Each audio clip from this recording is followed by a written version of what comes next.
I've been thinking about what you said, I started, my voice steadier. Then I felt about the open marriage. Karen froze, the knife she was using halting midair, her knuckles turning white against the handle. I'm willing to try, I continued, the words bitter on my tongue. But I have some conditions of my own. The hum of the fulfillment center buzzed around me, a constant backdrop to my spiraling thoughts. 18 years together, 15 of them married, a lifetime, really. And here I was, standing on the edge of a decision that could change everything. My hands stayed busy, sorting inventory, but my mind was far from the warehouse. Norman and I had created a good life together. Our 12-year-old son, Nick, filled our home with the sounds of video games and the occasional flair of preteen drama. Our days followed a steady rhythm, Norman heading to his role as a creative director at an ad agency, me managing operations at the e-commerce fulfillment center. It was predictable, secure, and maybe that was the problem. Betty surprised us. She seemed better than ever.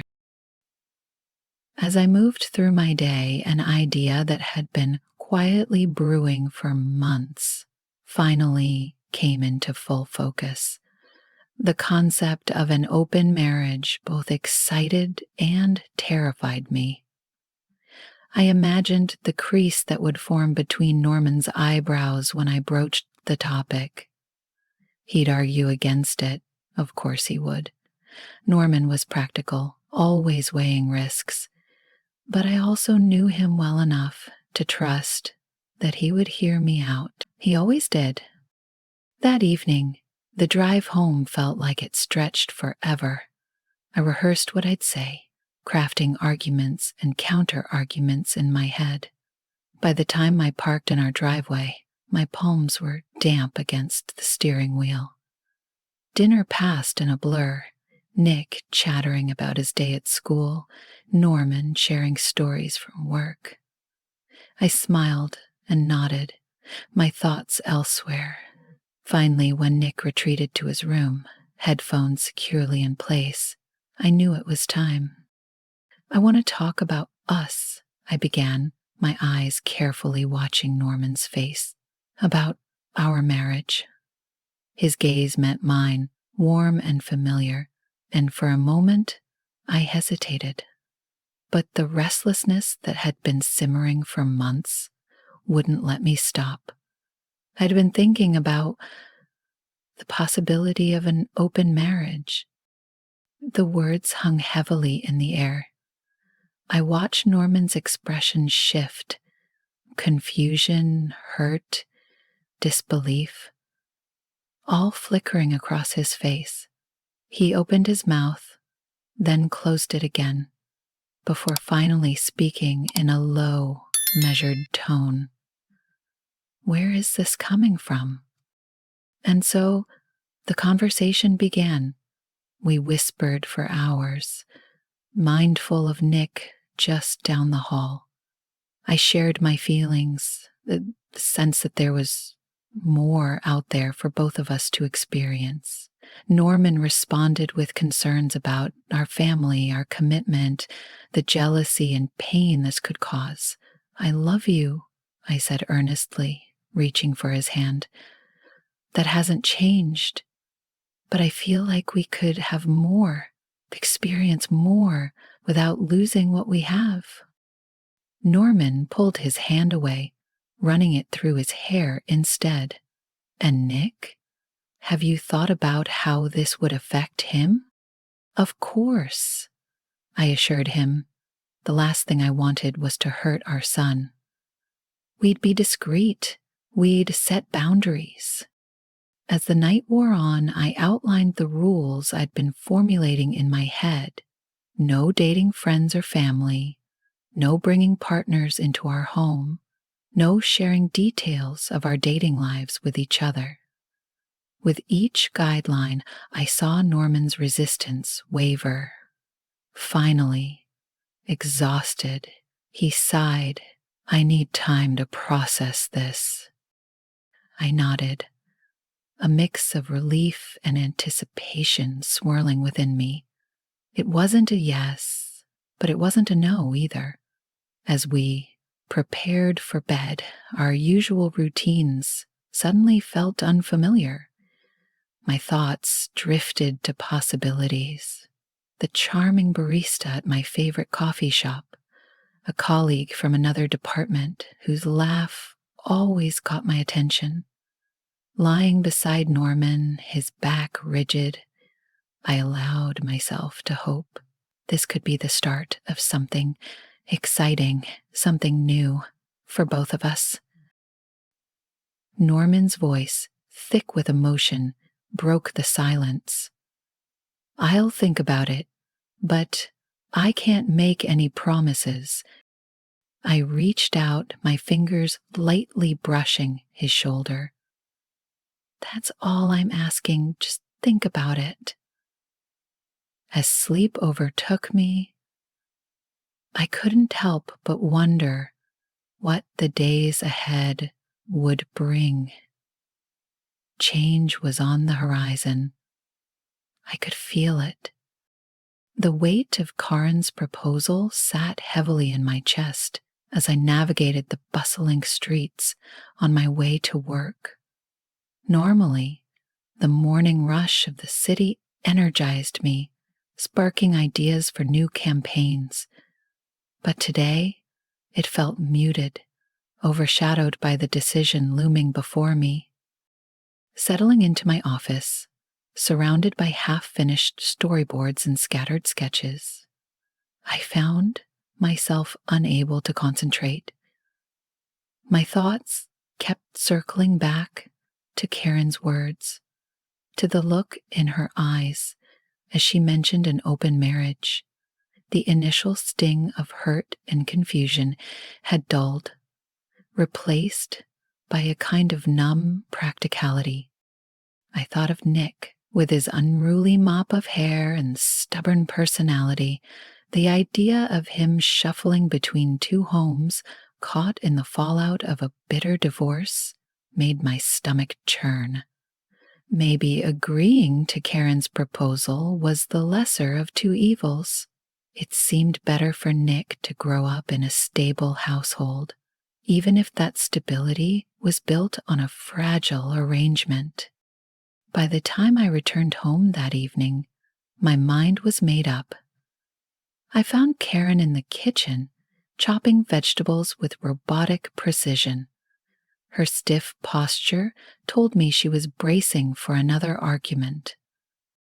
I've been thinking about what you said, I began, my voice calmer than I felt.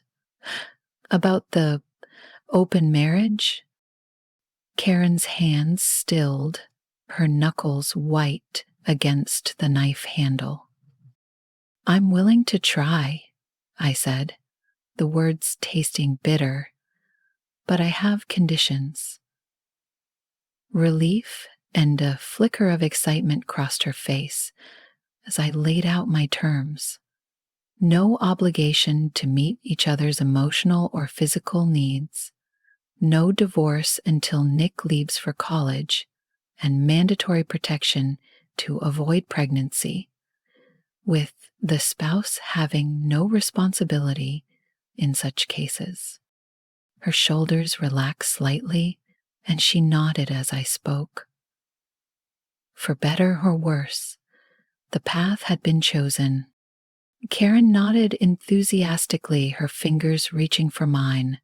I let her take my hand, even as I felt the widening gap growing between us. There's one more thing, I said, carefully pulling my hand away. We need to make this official, with a post-nuptial agreement signed by both of us.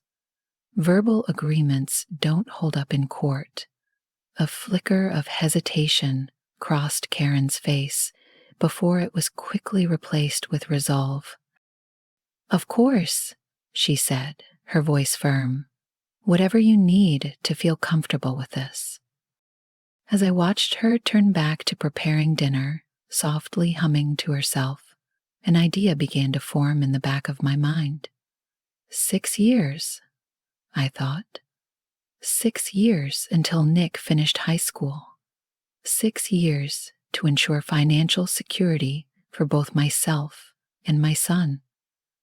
I forced a smile as Karen called Nick to the table, pushing down the pangs of guilt gnawing at me.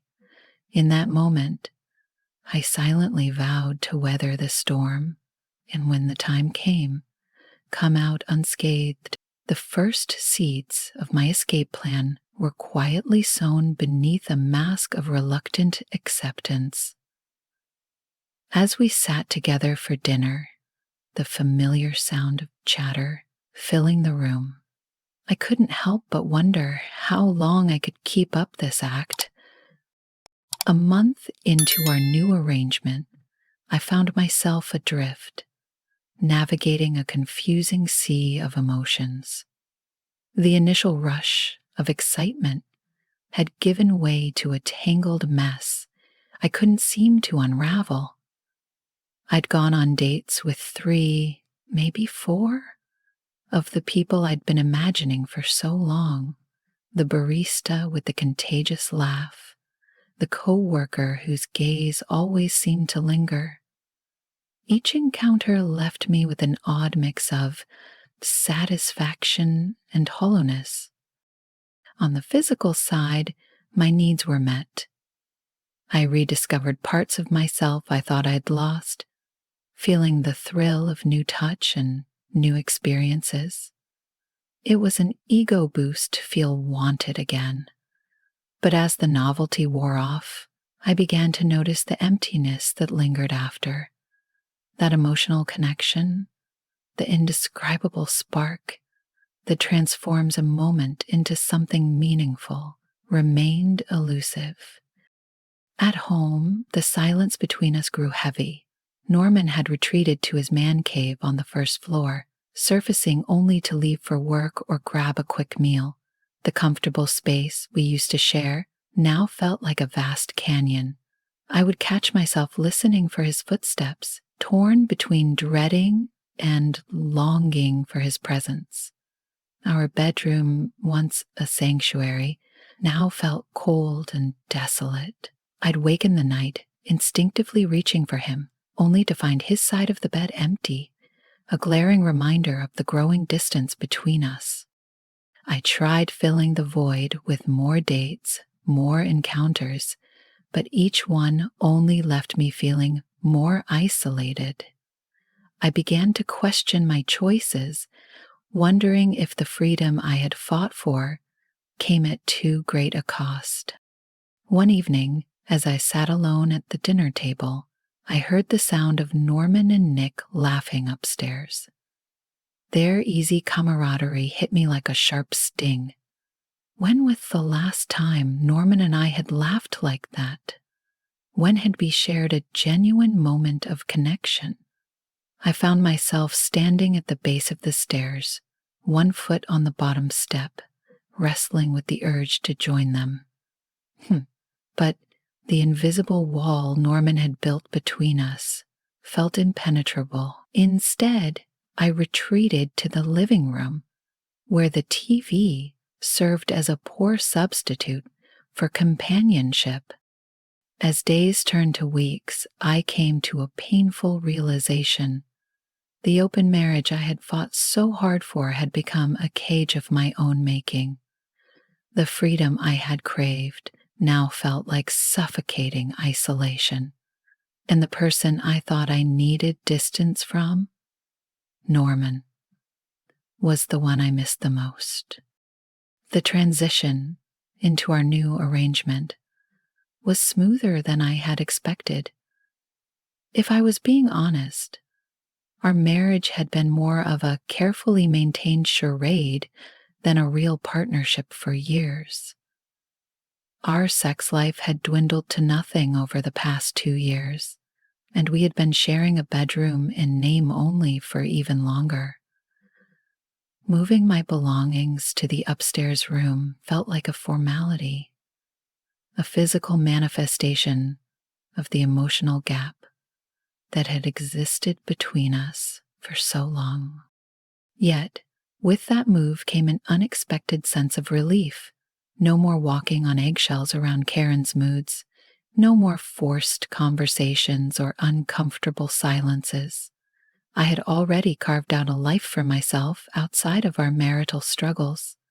The gym had become my refuge, and yoga and meditation, my tools for maintaining both physical and mental stability. These practices gave me a discipline that extended to all areas of my life, including control over my physical needs. My man cave became my sanctuary. I set it up with all the essentials: a big TV, cable, a gaming console. When I wasn't working, I retreated there, insulated from the tension that seemed to saturate the rest of the house. The only person who regularly ventured into my self-imposed exile was Nick. He was a sharp kid and never said anything outright, but I could tell from the way he looked at me that he understood the change in our home were signs of something deeper. Despite the shifting dynamics, our bond remained strong. If anything, it grew deeper. We shared a love for outdoor activities and gaming, and those moments of connection became a bright spot in an otherwise complicated situation. One afternoon, Karen cornered me in the kitchen as I grabbed a quick lunch. "Have you hooked up with anyone?" she asked, her tone a blend of curiosity and something else I couldn't quite place. Maybe jealousy, maybe accusation. I met her gaze without flinching. "I'm not interested in dating," I said plainly. "I agreed to this arrangement for your sake. It was never something I wanted for myself." Her silence stretched out, heavy and uncomfortable. Then, in a voice tight with emotion, she said, "You must be seeing someone from work. You never go out to socialize." Here is the rewritten version of the text, fully paraphrased to ensure distinctiveness, while maintaining its original meaning, length, and structure. I simply shrugged and turned back to my meal. "Think whatever you want," I said in a neutral tone. As I walked back upstairs, I could feel Karen's gaze lingering on me, but I didn't stop. She had made her decision, and I had made mine. The road ahead for both of us was uncertain. Promise to return by 6 a.m. if possible. With each passing day, the house felt increasingly empty. It wasn't just Norman's warmth I missed anymore. It was Nick's presence, too. My son, my little boy, seemed to have drifted away, gravitating toward his father like a planet locked in orbit. At home, Nick's laughter echoed from upstairs, where he and Norman shared their own world of video games and inside jokes. When they went out, it was always just the two of them, their backs turned to me as they left through the door. I found myself lingering in Nick's room when he wasn't home, running my fingers over his belongings, trying to reconnect with the child who used to cling to my leg and beg for bedtime stories. The final blow came at Christmas. In the past, we always went away together as a family, fractured though we were. This year, Norman and Nick went to the Caribbean without me. They called it a boys' trip, and even brought along my divorced brother Jake. The message was clear: I wasn't welcome. I tried salvaging something with Nick, offering him a trip to Paris, a city he had always dreamed of visiting. He barely looked up from his phone as he declined, already packed for the vacation with his father. When the doors shut behind them, the silence pressed down on me like a physical weight. Christmas and New Year's blurred together in a haze of loneliness. I found myself staring at old family photos, trying to understand how we had ended up here. The woman in those pictures, smiling and content, felt like a stranger to me now. My adventures in dating had soured completely. The initial excitement of meeting new people had faded, leaving me with a string of shallow encounters with men who only cared about physical gratification. Even that felt empty now, a hollow substitute for the deeper connection I craved. Despite keeping up my appearance, I could come to a harsh realization about dating at my age. Younger men often saw me as a potential financial resource, some even shamelessly asking for money. The others treated me as nothing more than a fleeting distraction. Regret had become my constant companion. I should have focused on rekindling the flame in my marriage, on restoring the bond that Norman and I once shared. Instead, I had opened a Pandora's box, and now I had no idea how to close it. As I looked toward the future, all I could see were lonely holidays spent with other bitter single women who had made the same mistakes I had. The open marriage I thought would bring excitement and fulfillment had instead left me more isolated than ever. Karen's efforts to turn back the clock hadn't escaped my notice. One night, while Nick was staying at a friend's house, she attempted to seduce me. Years ago, she might have succeeded, but now I gently and firmly declined. Her next approach was guilt, emotional appeals, accusations, and reminders of our shared history. I met her attempts calmly. "I warned you about the risks of an open marriage," I said evenly. "You were so sure the grass would be greener on the other side. Now that you've found it barren, you want to come back, but home isn't the same place anymore." "I'm holding up my end of the deal," I continued firmly. "You need to do the same." Nick, perceptive as always, confronted me one day. "Why don't you knock some sense into Mom?" he asked, his young face clouded with worry. I gave him a soft smile, ruffling his hair. "She's beyond that, buddy," I said gently. "What's happening now is for financial reasons. You'll understand why I did things this way in a few years." What I couldn't tell him was the meticulous plan I had been putting into motion. Slowly and carefully, I had been moving assets to offshore accounts, places Karen would never suspect and couldn't reach. I was also securing Nick's future, ensuring he would have a solid financial foundation for college and beyond.